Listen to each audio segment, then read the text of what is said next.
देखिए हर खबर यहीं पर, सब्सक्राइब कीजिए TV9 भारतवर्ष। नमस्कार, देश के सबसे बड़े न्यूज नेटवर्क TV9 पर आप देख रहे हैं न्यूज टॉप 9। आपके साथ मैं हूं पूर्णिमा मिश्रा।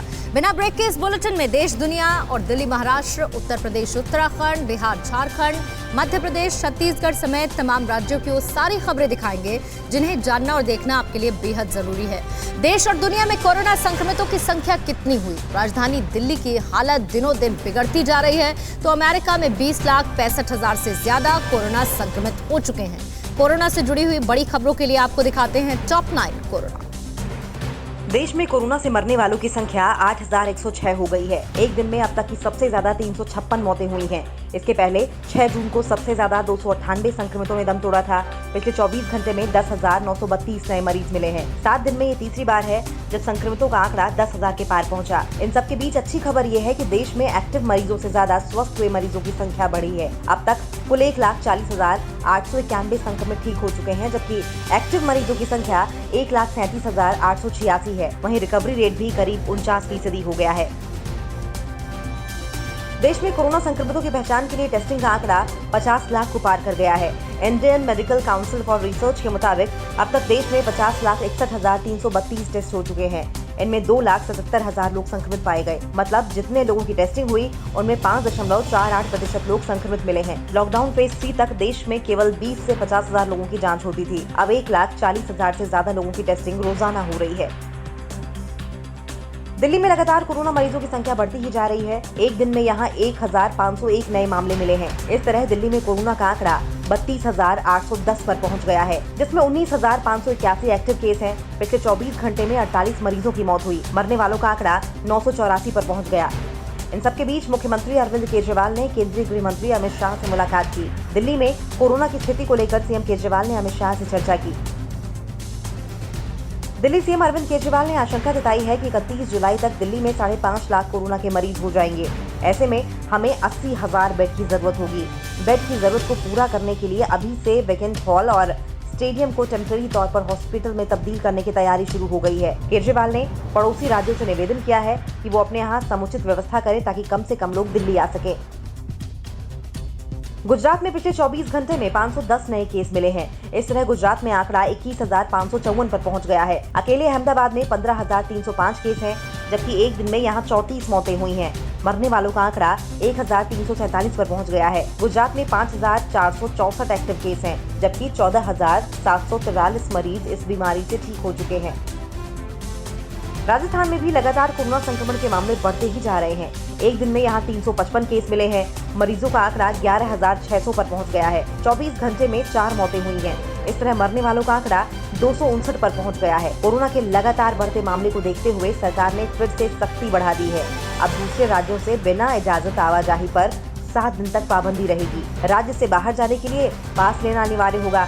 हालांकि इमरजेंसी की स्थिति में पास की जरूरत नहीं होगी, लेकिन कागजों की जाँच की जाएगी।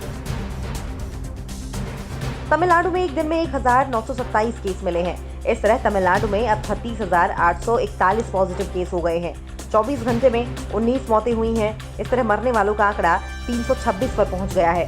वहीं कर्नाटक में 6,041 केस हैं, जबकि आंध्र प्रदेश में 5,247 मरीज और तेलंगाना में 4,111 पॉजिटिव केस हैं।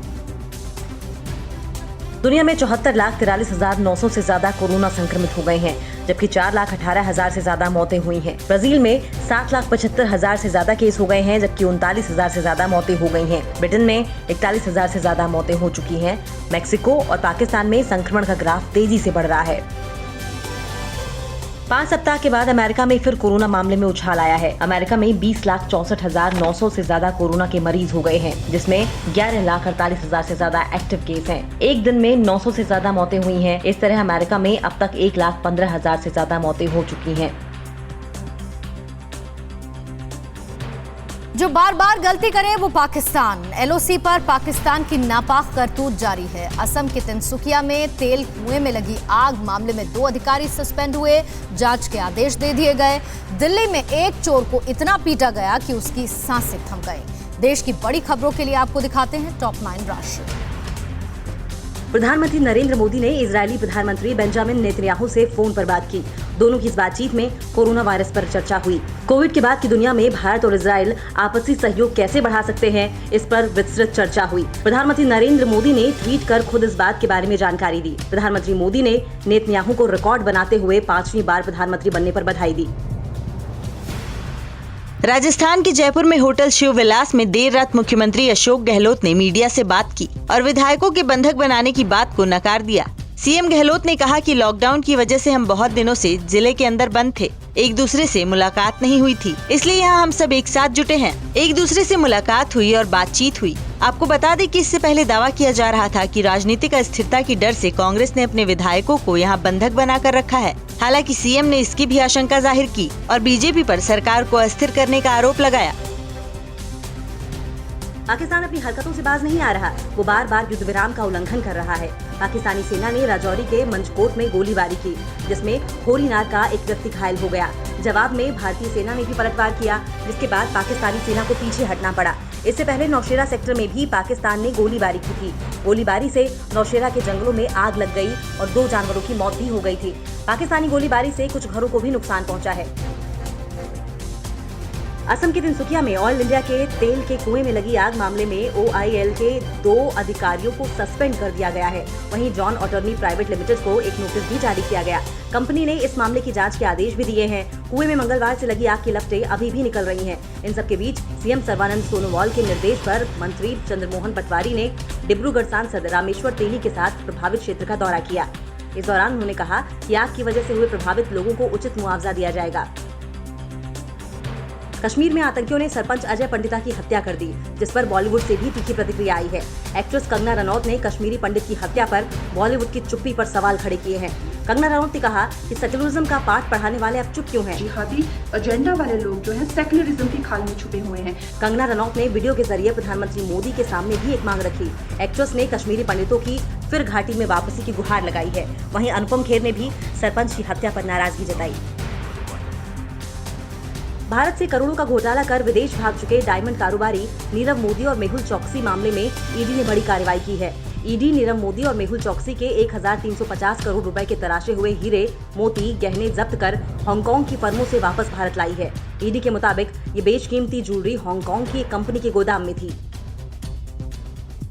प्रवर्तन निदेशालय ने गुरुग्राम में मेदांता अस्पताल को भूमि आवंटन के मामले में जाने माने हृदय रोग विशेषज्ञ नरेश त्रेहन के खिलाफ मनी लॉन्ड्रिंग का केस दर्ज किया है।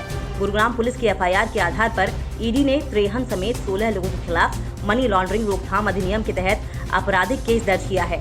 रमन शर्मा ने PIL दाखिल किया है, जिसमें कहा गया है कि त्रेहन, सुनील सचदेवा, अतुल पुंज और अनंत जैन को मेडी सिटी प्रोजेक्ट देने में नियमों का उल्लंघन किया गया। पूर्वी दिल्ली के पांडव नगर में चोरी के लिए घुसे एक चोर को लोगों ने पीट कर मार दिया। पिटाई का सारा मंजर CCTV में कैद हो गया है। पुलिस ने CCTV फुटेज को कब्जे में लेकर जांच शुरू कर दी है। पुलिस के मुताबिक मामले में शामिल दोषियों को किसी भी कीमत पर बख्शा नहीं जाएगा। इस साल अक्टूबर-नवंबर में निर्धारित T20 वर्ल्ड कप पर ICC कोई फैसला नहीं ले पाई है। ICC बोर्ड की टेलीकॉन्फ्रेंस के जरिए हुई बैठक में मौजूदा T20 वर्ल्ड कप पर अगले महीने तक फैसला टाल दिया गया। वर्ल्ड कप का आयोजन 18 अक्टूबर से 15 नवंबर के बीच ऑस्ट्रेलिया में होना है।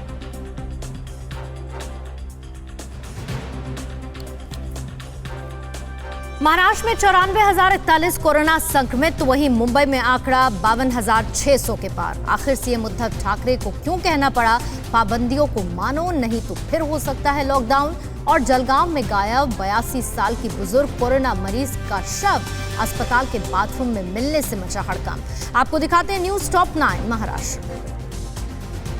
महाराष्ट्र में कोरोना बेकाबू होता जा रहा है। यहाँ पर 95,000 के करीब मरीजों की संख्या हो गई है, जबकि 3,438 लोगों की मौत हो चुकी है। पिछले 24 घंटे में 3,254 नए केस सामने आए हैं और 149 लोगों ने दम तोड़ा है। महाराष्ट्र में 46,087 एक्टिव केस हैं, जबकि 44,516 मरीज इस बीमारी से ठीक हो चुके हैं। देश की आर्थिक राजधानी मुंबई की हालत दिन प्रतिदिन खराब होती जा रही है। मुंबई में 52,667 मामले हैं और 1,857 लोग दम तोड़ चुके हैं। पिछले 24 घंटे में यहां पर 1,567 नए केस आए हैं और 97 लोगों की मौत हुई। मुंबई में 27,116 एक्टिव केस हैं, जबकि 23,694 मरीज इस बीमारी से ठीक हो चुके हैं। इन सबके बीच मुंबई में वरिष्ठ नागरिकों में संक्रमण के ज्यादा केस मिलने से BMC घरों में जाकर जांच कर रही है। महाराष्ट्र में कोरोना बेकाबू होता जा रहा है। मुख्यमंत्री उद्धव ठाकरे ने बयान दिया है कि अगर लोग पाबंदियों का सम्मान करने में विफल रहे तो राज्य में एक बार फिर लॉकडाउन लागू करना पड़ सकता है। उद्धव ठाकरे के मुताबिक राज्य सरकार मिशन स्टार्ट अगेन के तहत सतर्क कदम उठा रही है। लॉकडाउन को चरणबद्ध तरीके से लागू किया गया है और वैसे ही इसे हटाना भी होगा क्योंकि खतरा अभी टला नहीं है। पाडत आपल्याला सर्व पूर्वपदावरती आणावं लागेल। मुंबई में कोरोना के अटैक के बीच अस्पतालों की मनमानी भी सामने आ रही है। हीरा नंदानी अस्पताल में कोरोना की वजह से इलाज के दौरान केशव जोशी नाम के शख्स की मौत हो गई, जिसके बाद अस्पताल ने इलाज के नाम पर मृतक के परिजनों से 6 लाख रुपए वसूल लिए। अस्पताल प्रबंधन ने बिल में किसी भी गड़बड़ी से इनकार करते हुए बिल को जायज ठहराया। वहीं इस मामले में बीएमसी का कहना है कि 2 ऑडिटर की टीम अस्पतालों में मनमाने बिल चार्ज करने पर निगरानी रखती है। महाराष्ट्र के जलगांव में लापरवाही का एक बड़ा मामला सामने आया। यहां इलाज करवाने आई 82 वर्षीय महिला का शव 5 दिन बाद हॉस्पिटल के एक बाथरूम से बरामद हुआ। महिला 5 जून से हॉस्पिटल से लापता थी। महिला का शव वार्ड नंबर 7 के एक टॉयलेट से बरामद हुआ। इसका दरवाजा अंदर से बंद था और शव की बदबू आने के बाद इसे तोड़ा गया। भुसावल की रहने वाली वृद्ध महिला को कोरोना के इलाज के लिए जलगांव कोविड अस्पताल में भर्ती कराया गया था। महाराष्ट्र में कोरोना की मार से पुलिस के जवान भी बेहाल हैं। इसको देखते हुए राज्य के गृह मंत्री अनिल देशमुख ने कलम्बोली में 50 की क्षमता वाले एक सेंटर का उद्घाटन किया। इस सेंटर में जांच की हर सुविधा मुहैया कराई गई है। यहाँ कोरोना से पीड़ित जवानों का इलाज होगा। कोरोना से लड़ाई में मदद के लिए बॉलीवुड एक्टर प्रोड्यूसर जैकी भगनानी भी सामने आए हैं। जैकी भगनानी ने बीएमसी को पीपीई किट डोनेट की है। साथ ही जैकी ने अन्य राहत का सामान भी बीएमसी को सौंपा। पुणे पुलिस की क्राइम ब्रांच को बड़ी कामयाबी हाथ लगी है। मिलिट्री इंटेलिजेंस टीम के साथ मिलकर पुलिस ने 6 लोगों को नकली देसी विदेशी करेंसी के साथ गिरफ्तार किया। इनके पास से नकली भारतीय मुद्रा के अलावा कई अन्य देशों की भी नकली करेंसी मिली है। पुलिस अभी इन पकड़े गए लोगों से पूछताछ करके जांच आगे बढ़ा रही है। इसके बाद ही पूरी जानकारी सामने आ पाएगी कि नकली करेंसी इनके पास कहां से आई और इनका मकसद क्या था। नासिक के पंचवटी में एक चोर की चोरी का सीसीटीवी फुटेज सामने आया है, जिसमें एक चोर चोरी करने के लिए चप्पल उतारकर शिव मंदिर के अंदर घुसता है, फिर कलश, घंटा, तांबा, पीतल सहित कई चीजों को चोरी करके 9-11 हो जाता है। पुलिस मामले की तहकीकात में जुटी हुई है। प्रेम की नगरी में गुस्से ने ली गोवंश की जान। आधी रात को कहां पर सड़क पर ट्रक बना आग का गोला। साथ ही यूपी उत्तराखंड की कोरोना अपडेट से लेकर और बाकी बड़ी खबरें देखिए टॉप 9 उत्तर प्रदेश उत्तराखंड। उत्तर प्रदेश में कोरोना वायरस से बुधवार को एक दिन में सबसे ज्यादा 20 मौतें हुई, जिससे प्रदेश में मृतकों का आंकड़ा बढ़कर 321 पहुंच गया है। वहीं एक दिन में कोरोना वायरस के 275 और नए मामले सामने आने से कुल संक्रमितों की संख्या बढ़कर 11,610 हो गई है। हालांकि एक दिन में 302 मरीज ठीक भी हुए हैं। अब तक लगभग 7,000 संक्रमित ठीक हो गए हैं, जबकि 4,328 केस अभी भी एक्टिव हैं। दूसरी तरफ उत्तराखंड में एक दिन में 25 मरीज बढ़े, जिससे कुल मरीजों की संख्या 1562 पहुँच गयी, जबकि बुधवार को 2 मौत से मृतकों का आंकड़ा 15 हो गया है। यूपी के नोएडा में बुधवार को इलाज के अभाव में एक बुजुर्ग की मौत हो गई। 3 दिन पहले निजी लैब से मिली रिपोर्ट के अनुसार बुजुर्ग में कोरोना की पुष्टि हुई थी। क्रॉस चेक के लिए मरीज का दोबारा सैंपल भेजा गया था। डॉक्टर इलाज शुरू करने के लिए दूसरी रिपोर्ट का इंतजार करते रहे और बुधवार शाम बुजुर्ग की मौत हो गई, जिससे परिजनों में काफी आक्रोश है। यूपी के सीएम आदित्यनाथ का विमान बुधवार को गोवा से 14 ट्रूनेट मशीनें लेकर लखनऊ एयरपोर्ट पर पहुंचा। इन मशीनों को राज्य के 14 मेडिकल कॉलेजों में भेजा जाएगा और कोरोना वायरस परीक्षण के लिए उपयोग किया जाएगा। आपको बता दें कि कोरोना से जारी जंग में जरूरी उपकरणों को मंगाने के लिए सीएम योगी ने अपना सरकारी स्टेट प्लेन भी स्वास्थ्य विभाग को दिया है। नोएडा में बुधवार शाम भयंकर आंधी तूफान आई, जिसकी वजह से जगह जगह सड़क पर होर्डिंग और पेड़ गिर गए। यातायात बाधित हो गया। दिल्ली और नोएडा को जोड़ने वाली सड़क डीएनडी पर ट्रैफिक जाम हो गया। गाड़ियों की लंबी कतारें लग गईं। रात भर सड़कों पर पेड़ और होर्डिंग ऐसे ही पड़े रहे। बरेली के इज्जत नगर थाना क्षेत्र में हाईवे पर देर रात एक ट्रक में भीषण आग लग गई। बताया जा रहा है कि टायर फटने से ट्रक अनियंत्रित होकर बिजली के पोल से टकरा गया, जिससे बिजली का तार टूटकर ट्रक पर गिर गया और देखते ही देखते ट्रक में आग लग गई।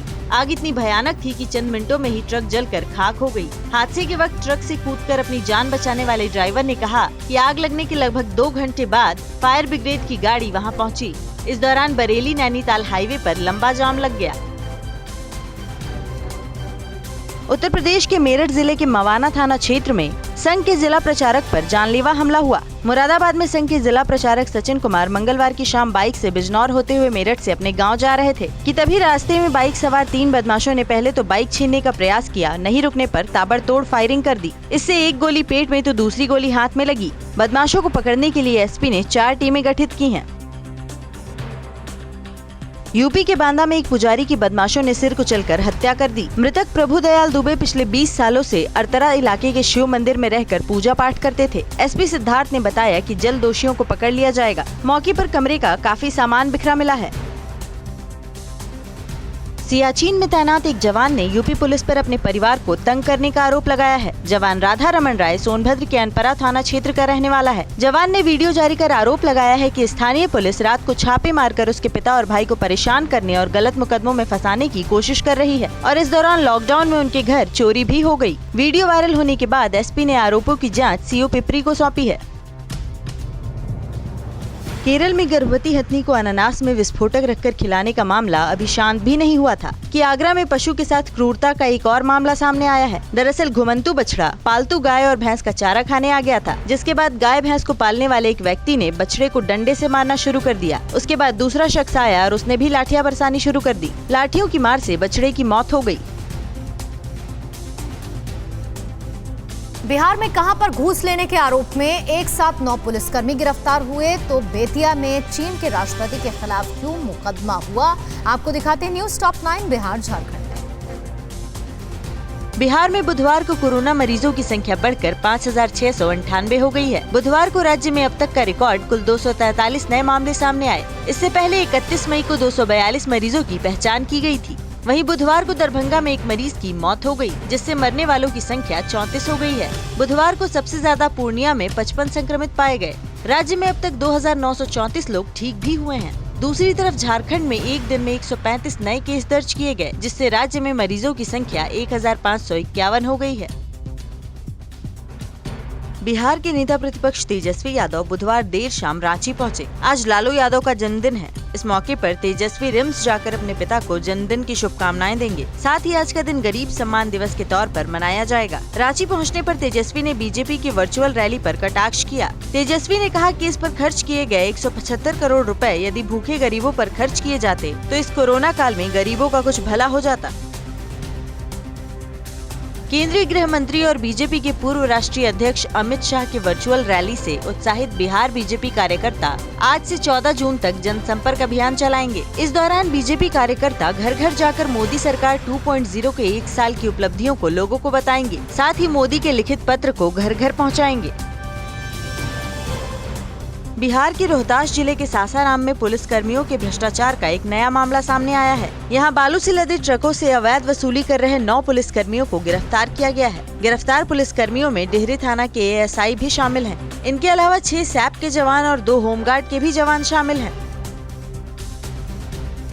बिहार की बेतिया में मुराद अली नामक एक वकील ने चीन के राष्ट्रपति और WHO के डायरेक्टर समेत कई अज्ञात लोगों के खिलाफ CGM कोर्ट में केस दायर किया है। देश में कोरोना वायरस को फैलाने का जिम्मेदार चीन को मानते हुए ये केस दर्ज कराया गया है। गवाह के रूप में प्रधानमंत्री नरेंद्र मोदी और अमेरिकी राष्ट्रपति डोनाल्ड ट्रंप का नाम दिया गया है।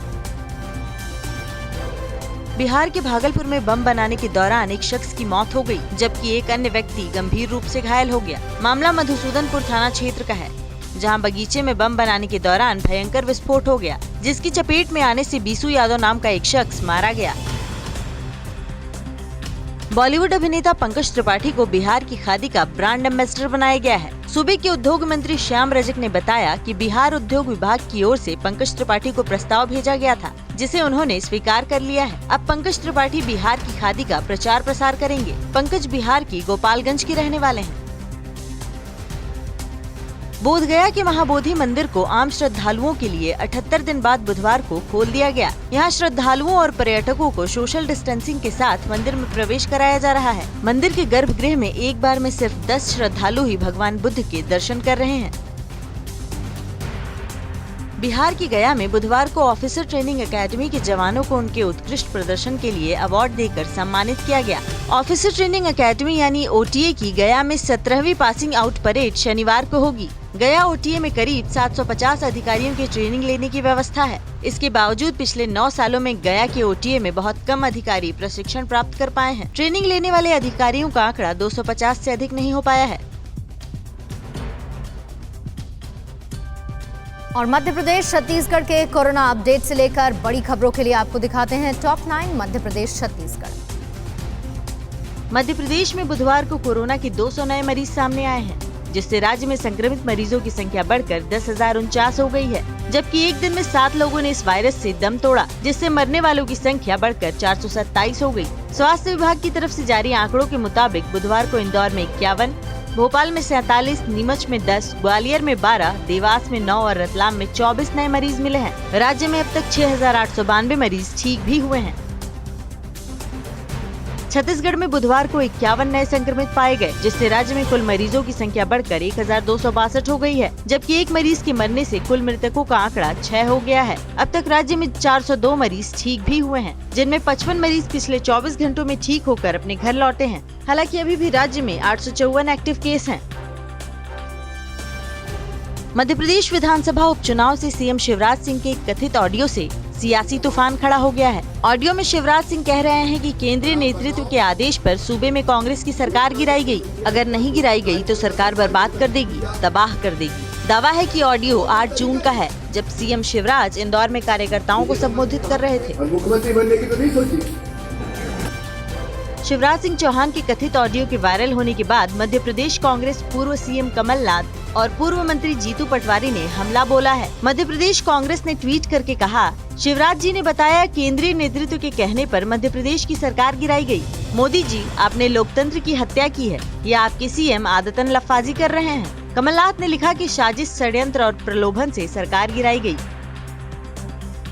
केंद्रीय मंत्री नितिन गडकरी ने बुधवार को मध्य प्रदेश जनसंवाद रैली को संबोधित किया। इस वर्चुअल रैली में गडकरी ने कांग्रेस पर निशाना साधा और कहा कि बाटला हाउस एनकाउंटर में मारे गए आतंकवादियों के घर वालों को सांत्वना देने कांग्रेस नेता उनके घर गए, लेकिन शहीद सैनिकों के घर कोई नहीं पहुंचा। रैली में गडकरी ने कहा कि 1947 के बाद कांग्रेस सरकार ने जो आर्थिक नीतियां अपनाई थीं, उसके आधार पर देश की प्रगति नहीं हो सकी। कांग्रेस की विचारधारा पूरी तरह से विफल हो गई और आज समाजवादी और साम्यवादी भी कहीं नहीं दिखते। मध्य प्रदेश के ग्वालियर में मारुति वैन में आग लगने से हड़कंप मच गया। गाड़ी में जिस वक्त आग लगी उस वक्त उसमें 4 लोग सवार थे। हालांकि गनीमत रही कि ये चारों लोग सुरक्षित बच गए। गाड़ी में आग लगने की वजह का खुलासा नहीं हो पाया है। मध्य प्रदेश के सागर में एक महिला ने अपने 2 मासूम बच्चों के साथ कुएं में कूदकर खुदकुशी कर ली। घटना शाहगढ़ थाना क्षेत्र के बराज गांव की है। बताया जा रहा है कि घरेलू विवाद को लेकर महिला अपने 4 महीने के बच्चे को घर पर छोड़कर बाकी 2 बच्चों को लेकर घर से निकली थी। बाद में तीनों का शव कुएं से निकाला गया। मध्य प्रदेश के सिवनी में मक्का किसान आज एक दिन का उपवास कर रहे हैं। इस दौरान किसान अपने अपने घरों के बाहर अनशन करेंगे। साथ ही किसान अपने क्षेत्र के जनप्रतिनिधि को 1 टोकरी मक्का भी दान करेंगे, ताकि मक्का किसानों की समस्या पर उनका ध्यान खींचा जा सके। आपको बता दें कि समर्थन मूल्य की मांग को लेकर 2 सप्ताह पहले मक्का किसानों ने ऑनलाइन सत्याग्रह आंदोलन चलाया था, जिससे अब देश भर के किसान नेता जुड़ने लगे हैं। छत्तीसगढ़ के माओवाद प्रभावित इलाके में लोगों ने श्रमदान कर खुद 3 किलोमीटर लंबी सड़क बना ली। वाकया मानपुर के खुरसेकला गांव का है, जहां बारिश में ये गांव टापू में तब्दील हो जाता है। सरकारें और प्रशासन जब कोई सुध नहीं ले रही तो ग्राम सभा में लोगों ने खुद सड़क बनाने का फैसला किया।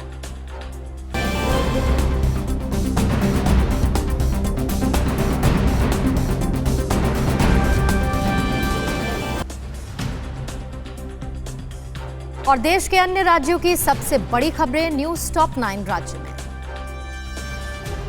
आंध्र प्रदेश के चित्तूर के कालहस्ती मंदिर के पुजारी की कोरोना पॉजिटिव मिलने से हड़कंप मच गया है। मंदिर प्रशासन ने पुजारी के संपर्क में आए 800 लोगों का भी कोरोना टेस्ट कराने का फैसला किया है। इसके अलावा मंदिर को भी सैनिटाइज किया जाएगा।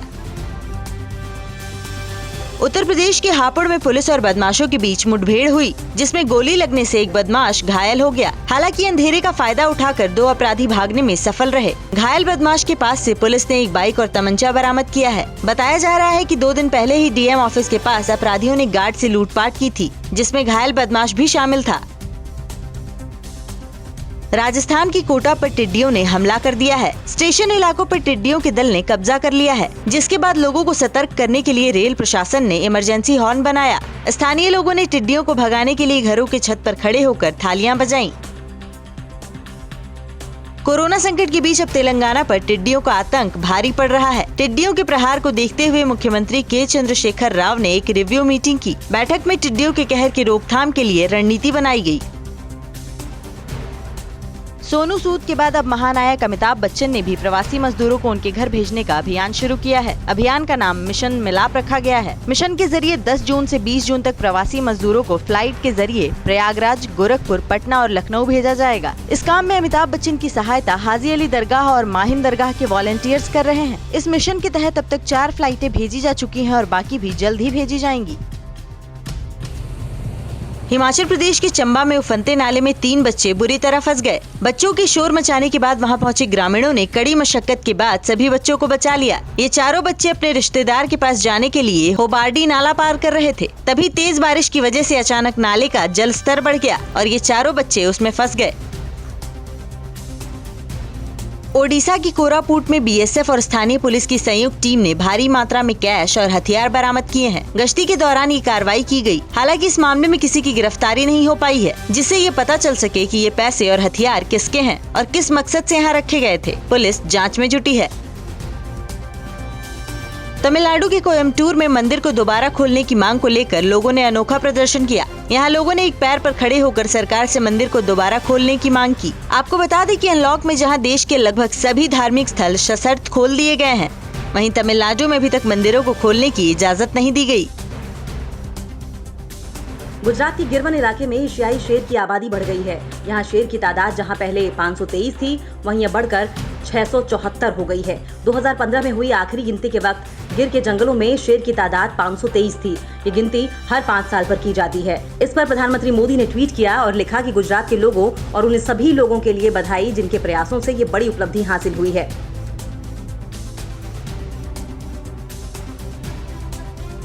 तो न्यूज टॉप 9 में आपने देखा बिना ब्रेक के देश दुनिया की तमाम खबरें और नई खबरों के साथ न्यूज टॉप 9 लेकर हम फिर से लौटेंगे ठीक शाम 7 बजे।